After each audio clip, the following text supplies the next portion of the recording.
اللہ اللہ اللہ اللہ اللہ اللہ نحمده ونصلي على رسوله الكريم اما بعد اعوذ بالله من الشيطان الرجيم بسم الله الرحمن الرحيم قل ان كان آباؤكم وابناؤكم واخوانكم وازواجكم وعشيرتكم واموال اقترفتموها وتجارة تخشون كسادها ومساكن ترضونها احب اليكم من الله ورسوله وجهاد في سبيله فتربصوا حتى يأتي الله بأمره والله لا يهدي القوم الفاسقين۔ اللہ تعالیٰ نے ارشاد فرمایا کہ نبی آپ فرما دیجئے، اگر تمہارے باپ اور تمہارے بیٹے اور تمہارے بھائی اور تمہاری بیویاں اور تمہارا خاندان اور تمہارے کمائے ہوئے مال اور وہ تجارت اور کاروبار جس میں نقصان سے تم ڈرتے ہو اور وہ گھر جن میں تم رہتے ہو یہ تمہیں زیادہ محبوب ہیں اللہ اور اس کے رسول سے اور اس کے راستے میں جہاد کرنے سے، تم انتظار کرو یہاں تک کہ اللہ تعالیٰ اپنا حکم بھیج دے، اور اللہ تعالیٰ نافرمان قوم کو ہدایت نہیں دیتے۔ یہ سورہ توبہ کی آیت نمبر 24 ہے، اور اس آیت میں اللہ تعالیٰ نے مسلمانوں کو یہ حکم فرمایا کہ وہ دنیا کی تمام چیزوں، اپنے آباء و اجداد، اپنی اولاد، اپنے بھائی، اپنی بیویاں، اپنے خاندان اور اپنے کمائے ہوئے مال اور اپنے کاروبار اور اپنے پسندیدہ گھروں سے زیادہ اللہ اور اس کے رسول سے محبت کریں۔ اللہ اور اس کے رسول سے اگر محبت نہیں کریں گے زیادہ تو پھر اللہ کے عذاب کا انتظار کریں۔ تو اللہ اور اس کے رسول کی محبت کی زیادتی کا مطالبہ کیا گیا ہے، کیونکہ صرف اللہ نے یہ نہیں فرمایا کہ تم کسی اور چیز سے محبت نہ کرو، طبی طور پہ اللہ تعالیٰ نے انسان کے دل میں بہت چیزوں محبت ڈالی ہے۔ مثلاً اچھے کھانے کی محبت انسان کے دل میں ہوتی ہے، اچھے کپڑے کی محبت دل میں ہوتی ہے، خوبصورت آوازیں سننے کو دل چاہتا ہے، اچھے مناظر دیکھنے کو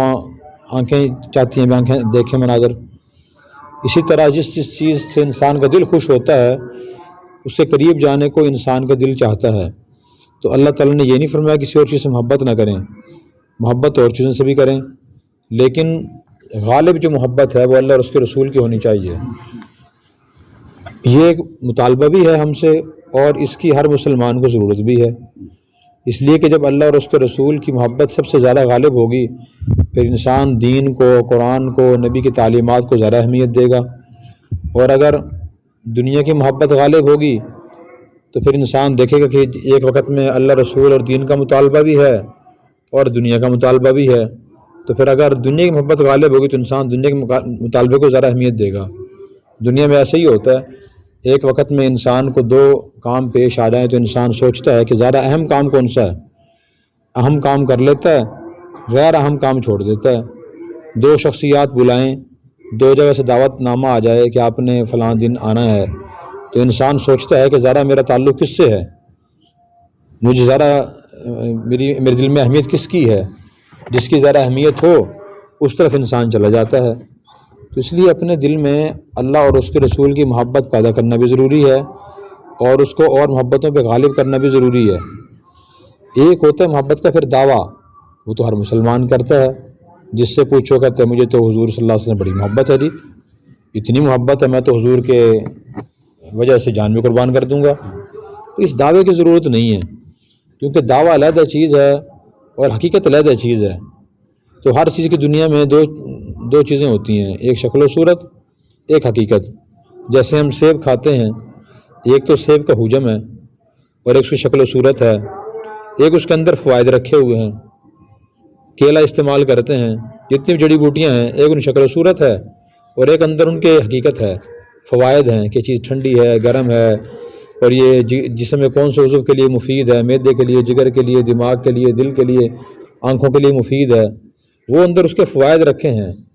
تو یہ ہمارا دعویٰ ہے کہ ہمیں اللہ رسول سے محبت ہے، یہ ایک ظاہری شکل و صورت ہے، اس کے اندر حقیقت ہونا بھی ضروری ہے۔ اب وہ حقیقت دل میں کیسے پیدا ہوگی میں آج ذرا کھول کے عرض کرتا ہوں، اور یہی کوشش ہے عرض کرنے کا اور سننے سنانے کا کہ ہمارے دل میں نبی پاک صلی اللہ علیہ وسلم سچی محبت پیدا ہو جائے۔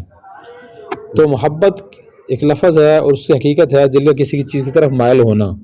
انسان کا دل مائل ہوتا ہے۔ مائل کس وجہ سے ہوتا ہے؟ کچھ وجوہات ہیں جن کی وجہ سے انسان کا دل کسی کی طرف مائل ہوتا ہے، کسی شخص کی طرف مائل ہوتا ہے۔ بنیادی ایک چیز اس میں یہ ہے جو چیز انسان کو فائدہ پہنچائے، جس چیز سے انسان کا دل خوش ہو، اس کی طرف انسان کا دل مائل ہوتا ہے۔ اب ہمیں یہ دیکھنا چاہیے کہ ہمیں نبی کریم صلی اللہ علیہ وسلم محبت کیوں ہونی چاہیے، اور آپ صلی اللہ علیہ وسلم میں محبت کی وجوہات کیا ہیں۔ جتنا تفصیل سے گہرائی سے اس کو ہم دیکھیں گے اور سنیں گے، سوچیں گے، دل میں سچی محبت پیدا ہوگی۔ اور اگر وہ چیزیں ہم نہیں سوچیں گے، محبت کے اسباب، محبت کی وجوہات، دل میں حقیقت پیدا نہیں ہوگی، دعویٰ رہے گا خالی۔ تو دنیا میں انسان کس چیز سے محبت کرتا ہے، اس کی 3-4 وجوہات ہوتی ہیں۔ نمبر 1، سب سے زیادہ انسان کس سے محبت کرتا ہے؟ حسن کی وجہ سے، خوبصورتی کی وجہ سے۔ ایک آدمی کے سامنے 2 آدمی ہوں، ایک آدمی میلا کچیلا ہے، جسم پہ گرد و غبار، مٹی میل ہے، بال بکھرے ہوئے ہیں، کپڑے اس نے میلے پہنے ہوئے ہیں، اور جسم سے پسینے کی بو بھی آ رہی ہے، کہ محبت کرے گا اس سے؟ دوسری طرف ایک آدمی بالکل صاف ستھرا ہے، اس کے بال سلیقے سے کنگھی کیے ہوئے ہیں، کپڑے صاف ستھرے ہیں، جسم صاف ستھرا ہے، جسم سے خوشبو آ رہی ہے، کپڑے اچھے پہنے ہوئے ہیں، تو بتائیں ہم کس کو اچھی نظر سے دیکھیں گے؟ دوسرے آدمی کو، کیونکہ یہ خوبصورت ہے۔ دنیا کی ہر چیز کی صورت حال یہی ہے، آپ کے سامنے 2 کھانے رکھے ہیں، کھانا بہت لذیذ عمدہ پکا ہوا ہے، دوسرا ناقص پکا ہوا ہے، تو انسان اچھے کھانے سے محبت کرے گا۔ 2 کپڑے ہوں، ایک بہت اچھا ہو، ایک بہت ہلکا ہو، تو انسان اچھے کو پسند کرے گا۔ تو نبی کریم صلی اللہ علیہ وسلم کو اللہ تعالیٰ نے حسن بھی بہت زیادہ عطا فرمایا تھا، اور اتنا حسن عطا فرمایا تھا۔ حضرت جابر بن سمرہ رضی اللہ عنہ کی روایت ہے، جامع ترمذی میں فرماتے ہیں کہ ایک مرتبہ 14ویں کی رات تھی اور چاند نکلا ہوا تھا مکمل، تو میں نے حضور صلی اللہ علیہ وسلم کو بھی دیکھا اور چاند کو بھی دیکھا، پھر دوبارہ حضور کو دیکھا، پھر چاند کو دیکھا، کئی مرتبہ میں نے دیکھا کہ زیادہ حسین کون ہے۔ پھر میرے دل نے یہ فیصلہ کیا کہ نبی کریم صلی اللہ علیہ وسلم چاند سے زیادہ حسین ہے۔ اسی طرح آپ صلی اللہ علیہ وسلم نے جب ہجرت فرمائی تو ہجرت کے سفر میں آپ صلی اللہ علیہ وسلم حضرت ابوبکر رضی اللہ عنہ اور حضرت بکر غلام عامر بن فہیرہ اور اسی طرح چوتھا آدمی تھا جو راستہ دکھانے والا تھا، یہ 4 آدمی تھے، تو بستی سے گزرے تو وہاں ایک خاتون کا خیمہ تھا، یہ چاروں حضرات وہاں ٹھہرے کچھ چیز خرید لیں اس سے کھانے کے لیے، راشن ختم ہو گیا تھا، تو اس کے پاس گئے تو اس نے کہا کہ میرے پاس کوئی چیز تو ہے نہیں فروخت کرنے کے لیے، دودھ بھی نہیں ہے، اس نے کہا دودھ بھی نہیں ہے، کھجوریں بھی نہیں ہیں، تو اس نے کہا کھجوریں بھی نہیں ہیں، تو پھر دیکھے بکری کھڑی تھی بہت کمزور، تو حضور صلی اللہ علیہ وسلم نے فرمایا کہ اس کا دودھ نکال لیں، تو اس نے کہا اس میں تھنوں میں دودھ ہے ہی نہیں، میرے شوہر اور بکریوں کو لے گئے چرانے کے لیے، اس میں چلنے کی ہمت نہیں تھی، بہت کمزور ہے، اس لیے اس کو چھوڑ گئے، اس میں دودھ نہیں ہے۔ تو حضور نے فرمایا اگر آپ کی اجازت دودھ نکال لوں میں؟ اس نے کہا جی اگر آپ سے نکلتا ہو تو نکال لیں۔ تو نبی کریم صلی اللہ علیہ وسلم نے اس دستے مبارک اس کے تھنوں پہ رکھا اور دودھ فوراً تھن جو ہے نا وہ تھنوں میں دودھ آ گیا اور تھن بھر گئے۔ پھر آپ نے دودھ نکالا، اس معبد عورت کو دیا اور تینوں ساتھیوں کو دیا، پھر اس سے فرمایا کہ یہ بڑا برتن لے کے آئیں،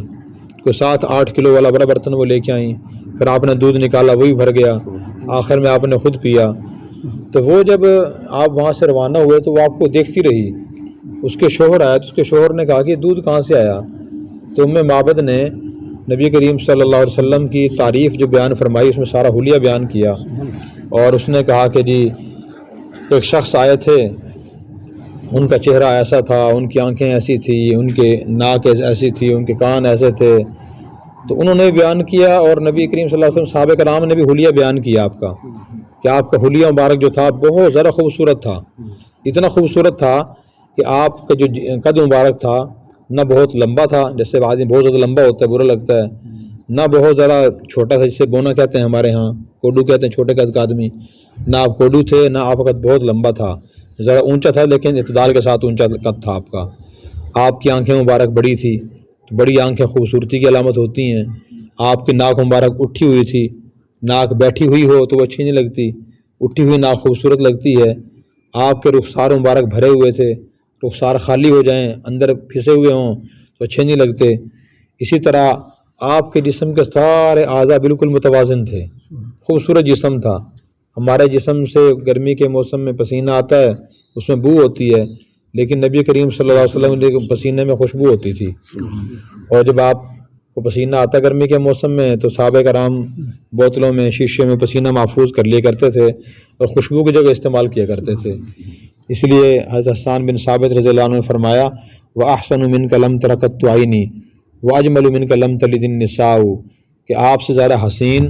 میری آنکھ نے آج تک نہیں دیکھا، اور آپ سے زیادہ خوبصورت کسی ماں نے بچہ نہیں جنا، اتنے زیادہ آپ خوبصورت تھے۔ تو آپ کا ہم حلیہ پڑھیں، شمائل ترمذی حدیث کی کتاب ہے، اس میں حلیہ لکھا ہوا ہے، مختلف صحابہ کرام نے روایات نقل فرمائی ہیں، اپنے تاثرات بیان فرمائے، وہ ہم حلیہ پڑھیں، اس سے بھی آپ کی محبت دل میں پیدا ہوگی۔ دوسری چیز سے محبت پیدا ہوتی ہے وہ ہوتے ہیں کمالات، کہ انسان کسی با کمال آدمی کو دیکھتا ہے، اس سے محبت کرتا ہے۔ مثلا کسی کو دیکھتا ہے کہ وہ بہت بڑا پہلوان ہے، بہت طاقتور ہے، دل میں محبت پیدا ہو جاتی ہے کہ تو بہت طاقتور آدمی ہے۔ یہ اسی طرح کسی بھی فن کا ماہر کسی کو آدمی دیکھتا ہے، اس کے فن کی مہارت کسی سے محبت پیدا ہو جاتی ہے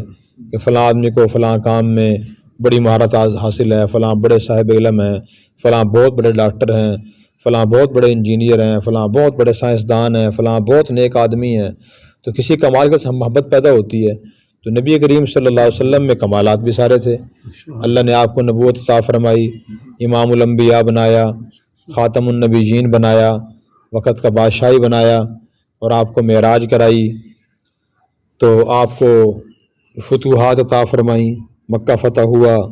اسی طرح اور بھی بہت سے علاقے آپ کی زندگی میں فتح ہوئے۔ اللہ تعالیٰ نے آپ قرآن کریم آپ کو عطا فرمایا،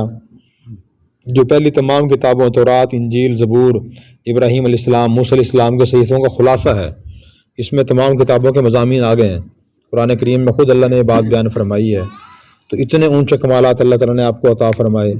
آپ کو بڑے بہترین اور لائق ترین شاگرد صحابہ کرام عطا فرمائے، اور آخرت میں بھی آپ کا مقام سب سے اونچا ہوگا، دنیا میں بھی اونچا ہے۔ دنیا میں اب دیکھیں اذان ہوتی ہے، پوری دنیا میں ہوتی ہے، اس میں جہاں اشہد ان لا الہ الا اللہ آتا ہے وہاں اشہد ان محمد رسول اللہ بھی آتا ہے۔ اسی طرح اقامت تکبیریں بھی آپ صلی اللہ علیہ وسلم کا نام آتا ہے، قرآن کریم میں اللہ کے نام کے ساتھ نبی کریم صلی اللہ علیہ وسلم کا نام آتا ہے، سورہ محمد ہے قرآن کریم میں